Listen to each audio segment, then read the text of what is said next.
Hey guys, so today we're going to be looking at, we've been revealed the red flags in their boyfriends. Yeah, let's just get right into the video. He still lives with my parents 10 years after I divorced him.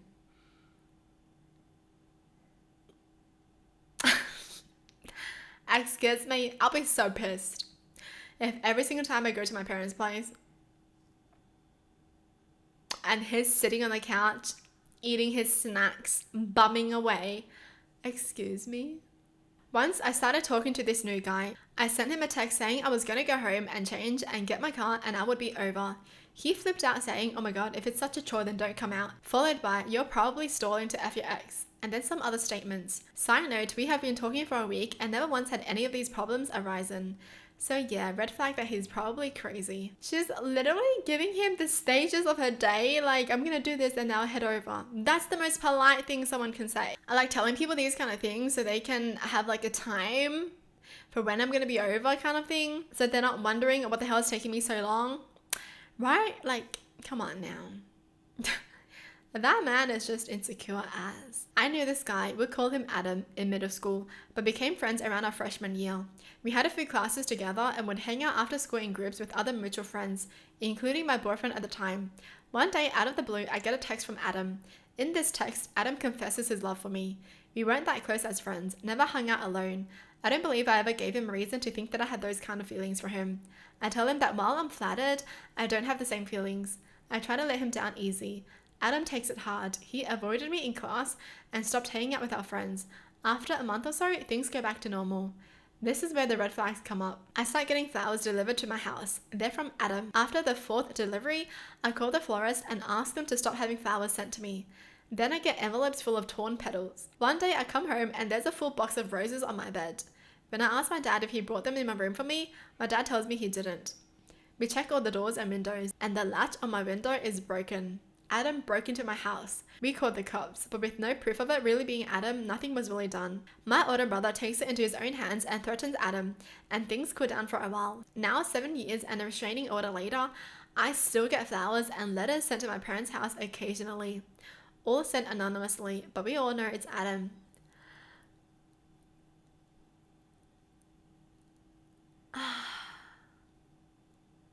Why isn't Adam moving on? Like, it's been so long. And it's the fact that she had a boyfriend. What made you think a girl with a boyfriend likes you? Hello? What is wrong with Adam? And he still wastes money sending her flowers? Boy, move on. Get on with your own life. Like, find someone who loves you too. Isn't it so sad to just be like loving someone one-sided? Like, how come no one's telling Adam that? Like, none of his friends are like, come on Adam, move on. You're better than her kind of thing. Like, just lie to him, okay? Just do whatever you can. Jeez. When guys talk about a future with me on first or second dates, it's happened several times now. I'll casually mention I want to move to New York City one day and they make a frown and say, oh, but I don't want to. Can't we move to X instead? Or talk about how cute our babies would be. Yeah, that's an ick too. This is about me, not us, okay? I was once dating a guy who was a bit shy and very sweet, but lacked self-confidence. After 4 very fun dates, he suddenly became distant, seemed down, and we stopped dating. Cut to 7 weeks later, I'm dating some other guy. After 3 dates, he suddenly asks, out of nowhere, how does it feel that I won you over? Confused, I asked what he meant. He explained he took down, as he called it, the guy I was dating earlier by feeding him lies about me, just dating him out of pity, so that his self-confidence would be crushed and he would stop dating me. He said this as if he was proud of it and I should be impressed. He then claimed to have the right for his first time as a reward. No first times were had that evening. Oh, I feel so bad for that ex-boyfriend. Oh wait, there's an update. After the date with Mr. Douchebag, I went back to the guy I dated first. I told him I knew what happened and we started dating again. Let's just say that the first time did happen a few days afterwards. We are together for 5.5 years now. She got back together with him. I'm happy now. I'm happy again. Oh, but seriously, that guy is crazy. What in the world? The fact that he thought it was normal and like something to brag about as well. Yeah, there's something wrong with his brain.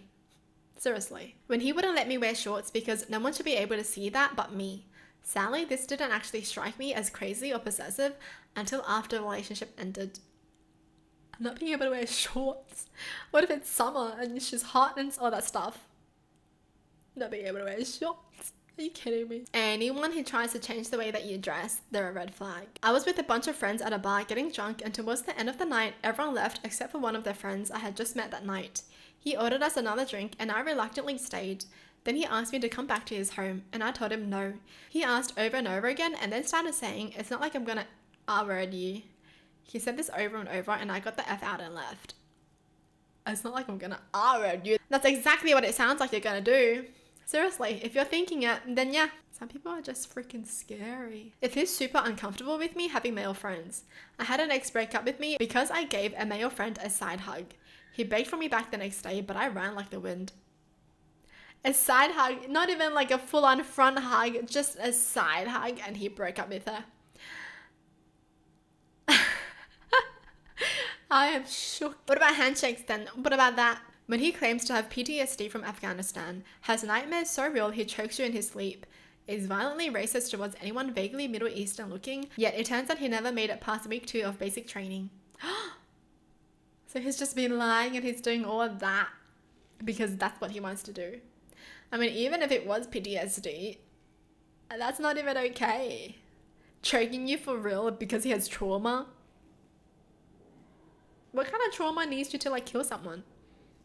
Comparing me to his mother constantly. Oh.